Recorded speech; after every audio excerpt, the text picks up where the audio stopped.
ibihe byiza kuri mwese banywanyi bacu mukunda kandi mukadukurikira amakuru dutambutsa kuri reshada YouTube BCTV tubashikiriza amakuru abagezweho avugwa hirya no hino, avugwa muri politike, mu mutekano ndetse n'iziba zagiye zigarukwa ko mu binyamakuru ibyavuzwe cyane ku mbuga ngurukana bumenyi.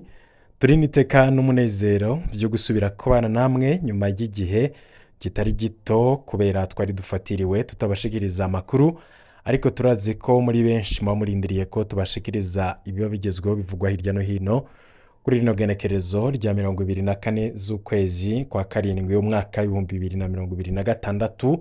Turagarutse kandi tugarukanye inguvu, tugarukanye amakuru mashasha adasanzwe nkuko mubimenyereye tubashikiriza abagezweho avugwa hirya no hino mu bisata byose. N'amakuru rero avugarukwa ko cyane ko yaba yavuzwe muri politike ndetse n'ibindi bavyagiye biratangazwa. Mwese reka ndabahe kaze muri ano makuru. Tugiye kugaruka ku nkuru zidasanzwe zivugwa mu mugambwe CNDD-FDD, amakuru avugwa ku mukuru w'igihugu Evariste Ndayishimiye ndetse na bamwe mu bategetsi bakomeye mu Burundi. Turaza kugaruka ku makuru avugwa mu iperereza, ibintu byifashe gute mu gihe Uburundi bwimirije amatora y'umukuru w'igihugu. Benshi babona ko ayo matora ashobora gukwega karambaraye mu Burundi, abandi bati ibihangange ubwavyo ntibiriko birumvikana ku kungene igihugu gitwawe. Bamwe bati igihugu c'u Burundi coba gitwawe na Ndayishimiye canke gitwawe n'umugore wiwe Angelina. Ivyo byose tugiye kubigaruka ko. Umurundi umwe yagize ati reka ndabaha inkuru kubiriko biraba mu gihugu c'u Burundi. Ibi ndazi hari abataza kubitahura, ariko Ndayishimiye n'umukoroni asumvye ububi abakoroni b'abazungu. Iyo Ndayishimiye ariko aratokagura abakoroni b'ababirigi, utamuzi wagira ngo n'umutegetsi mwiza, atiba, atica, atarenganya, eka atanagira umunoho. Yamara ibipimo birerekana ko ahubwo umukoroni w'umubirigi yari yifashe kuko yarashiramwo agatima k'ubumuntu. Ibipimo vyerekana ko ibikorwa vya Ndayishimiye bisa neza na neza n'ivy'abakoroni. Mbere Ndayishimiye agaca asumvya ikiba abakoroni kuko hari ivyo akora abarundi bakayobegwa ko ari umuntu canke ikindi kintu. Ababirigi bari bafise umunoho w'amaronko. Ndayishimiye we vyoba vyifashe gute muri kino gihe? Ikintu ca mbere cagaragaye mu gihe c'ubukoroni bw'abazungu yabaye inyota idasanzwe yo kwigarurira ubutunzi. Abakoroni baseha ubutunzi bw'abarundi batwara mu Bubirigi. Abazungu bategeka abarundi kubagemurira ibiribwa biryoshe nk'amagi, inyama ndetse n'amasoro. Inyuma y'imyaka 64 abarundi birukanye abakoroni b'abazungu. Ivyo abazungu bakorera abarundi nivyo Perezida Ndayishimiye ariko arakorera abarundi ubu muri 2026. Ubutunzi bw'igihugu yiba atwara munsi y'urutara iwe, kandi intara agendeye nawe ategeka ko abarundi batanga amafaranga n'ibitungwa. Umukoroni yariba ubutare bw'Uburundi akabutwara mu Bubirigi, ariko yaripfuka mu maso akubaka amabarabara, ibiraro, amashure, amavuriro ndetse n'ibindi. Ndayishimiye we rero ntagahebuza kuko amafaranga akura mu butare aja kuyubakisha ivyiwe gusa. Aho rero ntituvuze amamiliyaridi yirirwa ariremeka kakaba kamizwe n'ingoma. Ndayishimiye n'umukoroni wo ku rwego rwo hejuru kuko iwe isoni ntaco zikivuze.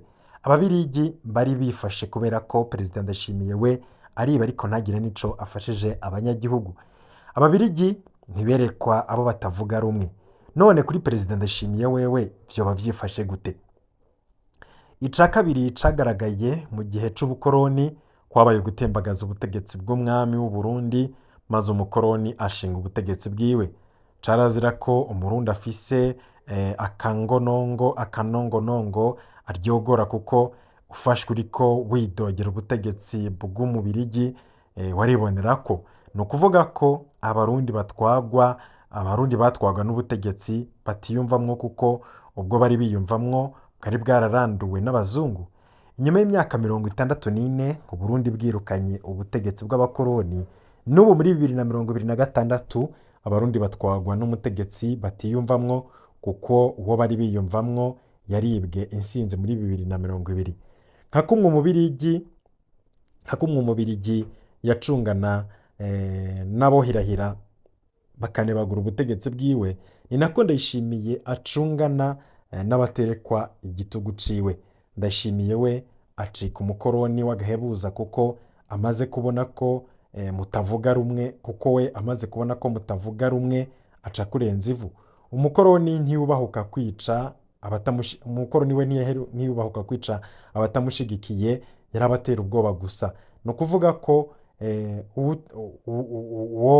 wohitishamwo abarundi, wohitishamwo abarundi akabahitishamwo hagati ya Perezida Ndayishimiye n'abakoroni b'Ababirigi, abarundi benshi bohitamwo gutegekwa n'Ababirigi hako bategekwa na Perezida Evariste Ndayishimiye ubu muri 2026. Ababirigi baje bazaniye abarundi Imana bo batemera. Ndayishimiye we none we byifashe gute mu vy'ukuri?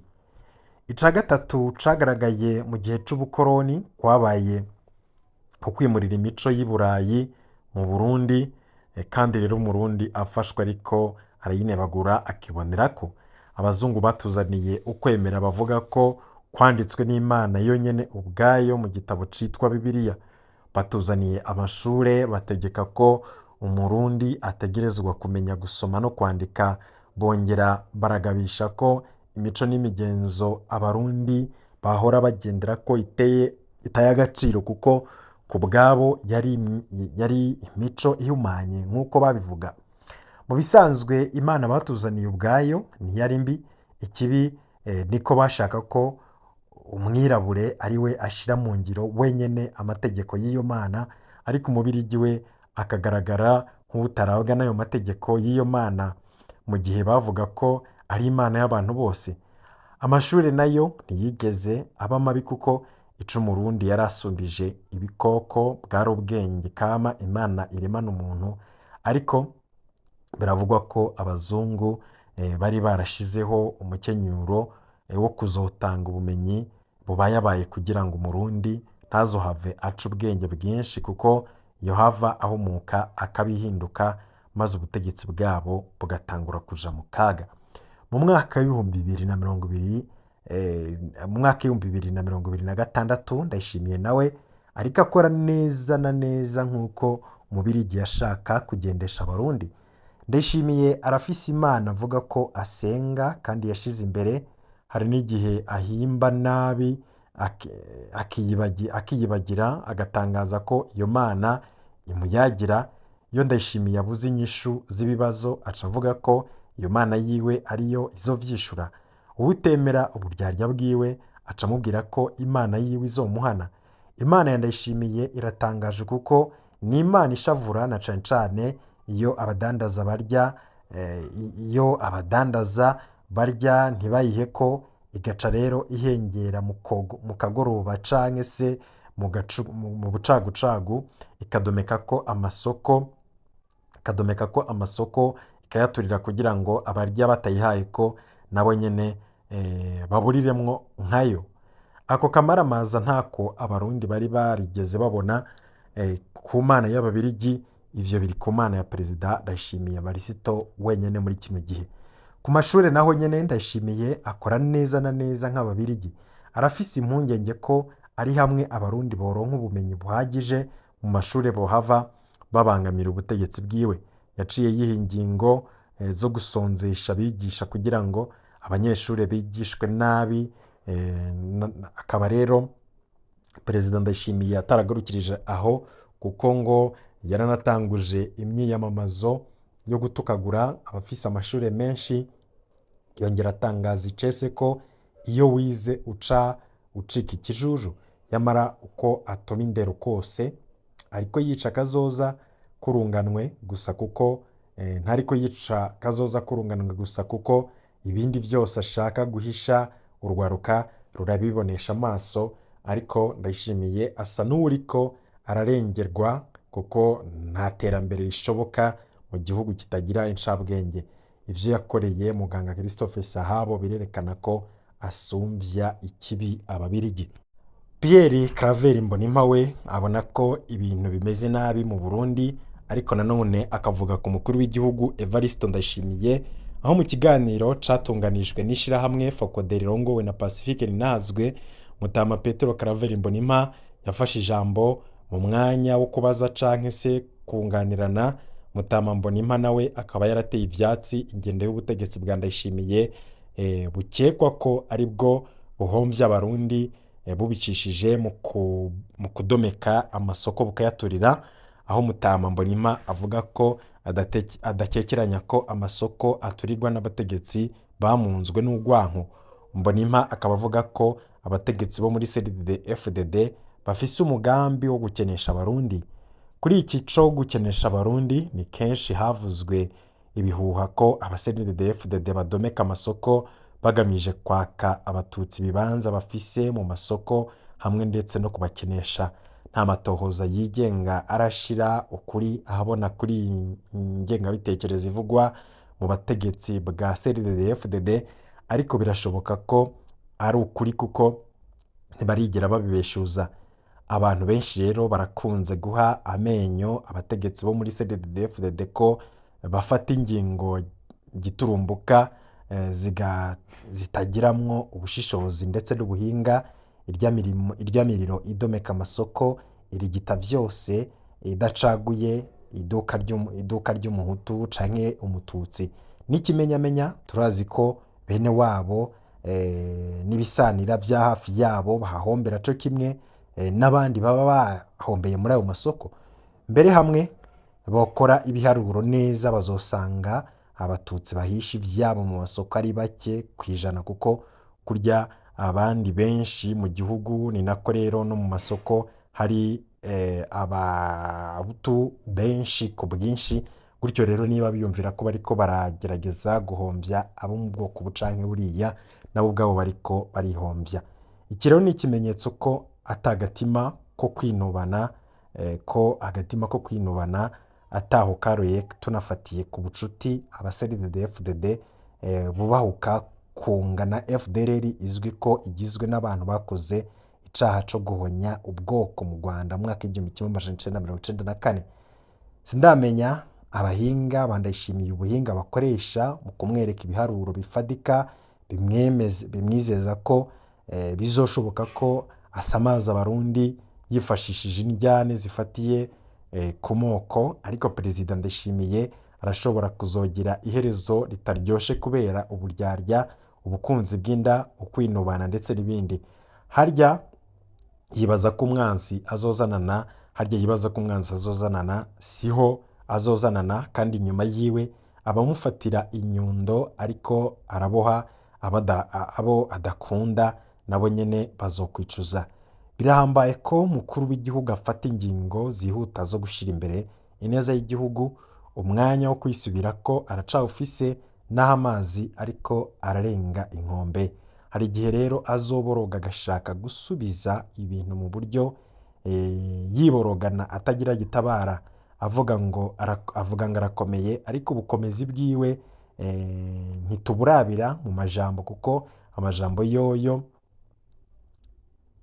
inyomvyi zirayamusumvya kubera ko ivyo avuga n'ivyo akora ntaho bihuriye. Umugabo abonekera mu bikorwa. Ndayishimiye afise ibikorwa biciriritse haba hagati mu gihugu canke mu makungu. Burya Ndayishimiye ari mu bituma igihugu c'u Burundi kibandanya kunenwa mu makungu. Umugabo ategekwa n'umugore aho nyene akamutegeka, aho naho nyene akamutegeka amabwa gusa kwica igihugu ndetse no kutagira ijambo, ngo uyo ntazoshikana igihugu. Umugabo atunganya igihugu ku mukenyezi wiwe yabimutegetse, aho rero bigakorwa mu rudubi gusa. Umugabo yubahuka kubwira abarundi ko we n'umukenyezi wiwe bahaze ivyo bimbuye, mu gihe abarundi bari bamwiteze ko ijambo ry'ihumure. Umugabo yananiwe no gufata ingingo zotuma mu gihugu haboneka ibitoro, mu gihe abandi bose bahana urubibe iwabo igihugu ibitoro vyuzuye. Umugabo avuga amajambo atabereye akanwa k'umuntu ategeka igihugu, abantu bakumigwa. Umugabo avuga ko atazi iyo leta yagiye, ariko bukeye akavyuka gukoresha inama shikiranganje. Umugabo akunda inda ku buryo burengeje urugero. urutonde ni rurerure rw'ivyo abarundi twomunebagura. Ndayishimiye azotahura ko yari umuperezida agayitse igihe abahora bamukomera amashi bazoba batakimutinya bakubahuka kumuvuga uko bahoze bamubona. Uyo Ndayishimiye niwe yubahuka kuguma mu gacerere mu gihe isoko nkuru mu gihugu yahiye, ariko bukeye akavyuka arayererana ibimuri vy'amahoro, kandi we nyene ubwiwe yaramaze kuyabuza abarundi kuko nawe nyene atayafise. Ubu butumwa ni ubw'umurundi akurikiranira hagufi vya politike, akaba yabushize ahabona mu guhanura abategetsi muri CNDD-FDD na cane cane Perezida Ndayishimiye, ndetse nuko abona ibintu.